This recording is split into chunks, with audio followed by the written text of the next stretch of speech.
Praise to the lord. ఈరోజు దేవుడు మనకిచ్చినటువంటి వాగ్దానం ఏంటంటే ఆదికాండము 26వ అధ్యాయము 24వ వచనం. నేను నీకు తోడై ఉన్నాను గనుక భయపడకుము. ఆమేన్.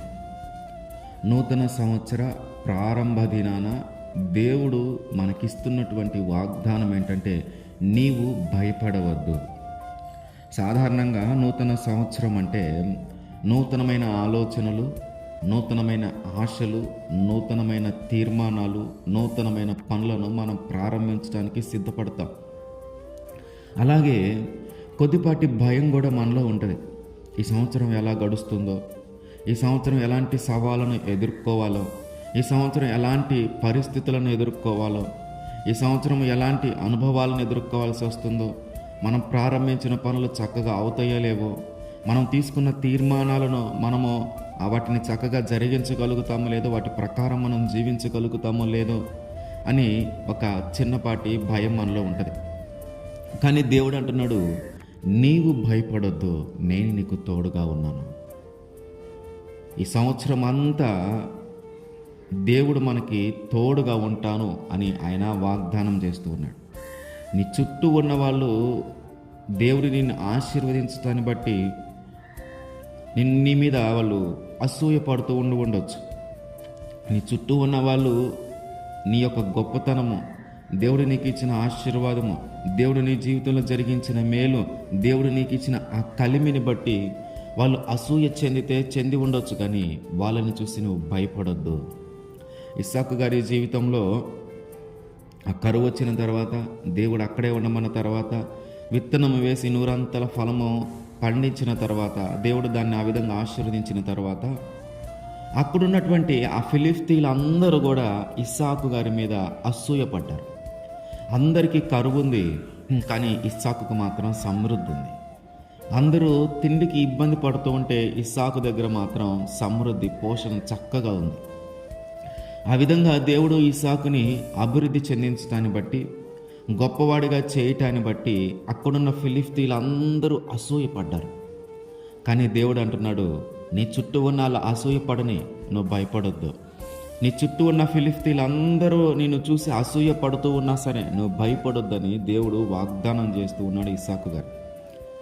మన చుట్టూ ఉన్న వాళ్ళు కూడా మనను చూసి అసూయ పడుతూ ఉన్నారేమో, మన చుట్టూ ఉన్న వాళ్ళు కూడా మన యొక్క ఎదుగుదలను చూసి కుళ్ళుకుంటూ ఉన్నారేమో, మన చుట్టూ ఉన్న వాళ్ళు కూడా మనం కలిగి ఉన్న దానిని చూసి అసూయ పడుతూ ఉన్నారేమో. వారిని చూసి నువ్వు భయపడొద్దు.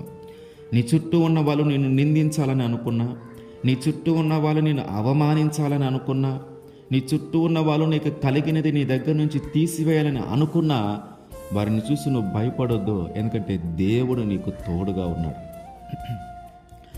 ఆ ప్రాంతంలో ఉన్నటువంటి ఆ గెరారు రాజు అయినటువంటి అబీమెలెకు సైతము ఇస్సాకు గారిని చూసి, ఆయన ఎదుగుదలను చూసి, దేవుడు ఆయన్ని ఆశీర్వదించడాన్ని చూసి, దేవుడు ఇస్సాకు గారిని గొప్పగా చేయటాన్ని చూసి, ఆ అబీమెలెకు రాజు సైతము నువ్వు ఈ ప్రాంతాన్ని విడిచి వెళ్ళిపో అని చెప్పాడు. ఎటు వెళ్ళాలో తెలియని పరిస్థితి. రాజు సైతమైన వ్యక్తి నుంచి వెళ్ళిపోమన్నాడు. తనున్న ప్రాంతంలో నుంచి బయటికి నెట్టివేసిన పరిస్థితి.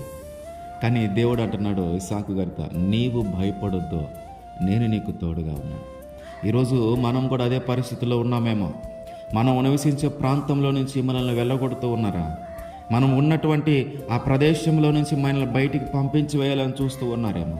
మనం నివసిస్తున్న ఆ ఇంటిలో నుంచి మనల్ని బయటికి గెంటి వేయాలని చూస్తూ ఉన్నారేమో. ఎక్కడికి వెళ్ళాలో, ఎలా బ్రతకాలో తెలియని భయంలో మనం ఉన్నామేమో. దేవుడు అంటున్నాడు, నీవు భయపడొద్దు, నేను నీకు తోడుగా ఉంటాను. ఇస్సాకు గారిని ఎట్లాగైతే రాజు సైతం బయటికి వెళ్ళమన్నా కూడా దేవుడు ఆయన ధైర్యపరిచి ఉంచాడు. దేవుడు ఆయనకి ధైర్యాన్ని కలుగజేశాడు. నీవు భయపడొద్దు, నేను నీకు తోడుగా ఉంటానని చెప్పాడు. ఇదిగో మన పరిస్థితి కూడా అదే అయితే దేవుడు మనకి సెలవిస్తున్నటువంటి మాట ఏంటంటే, నీవు భయపడొద్దు, నేను తోడుగా ఉంటా.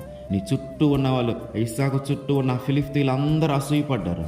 ఆ రాజు సైతము ఆ ప్రాంతంలో నుంచి వెళ్ళిపోమ్మని బయటికి గెంటి వేశారు. కానీ దేవుడు మాట్లాడుతున్నాను, నీ భయపడొద్దని. నీ జీవితంలో కూడా నీ చుట్టూ ఉన్న వాళ్ళు అసూయపడుతూ ఉన్నారా? నీ చుట్టూ ఉన్న వాళ్ళు నిన్ను నిందించాలని చూస్తూ ఉన్నారా? నీ చుట్టూ ఉన్న వాళ్ళు నేను బయటికి గెంటివేయాలని చూస్తూ ఉన్నారా? నీ చుట్టూ ఉన్న వాళ్ళు నువ్వు నివసిస్తున్న ప్రదేశంలో నుంచి నెట్టివేయాలని చూస్తూ ఉన్నారేమో. నీవు భయపడొద్దు, దేవుడే నీకు తోడుగా ఉంటున్నాడు. ఆయన వాగ్దానం చేస్తూ ఉన్నాడు, నేను నీకు తోడుగా ఉంటానని. వాగ్దానం చేసిన దేవుడు నమ్మదగిన దేవుడు కనుక ఆయన ఖచ్చితంగా దానిని నెరవేరుస్తాడు. ఆయన ఖచ్చితంగా మనకి తోడుండి ఆ పరిస్థితులన్నిటిలో నుంచి మనల్ని క్షేమంగా తీసుకొని వస్తాడు. ఆ పరిస్థితులన్నిటిలో నుంచి మనకి క్షేమాన్ని దయచేస్తాడు, మనల్ని కాపాడుతాడు. ఆయన నమ్మదగిన దేవుడు. ఆయన మాట ఇచ్చి మర్చిపోయే దేవుడు కాదు.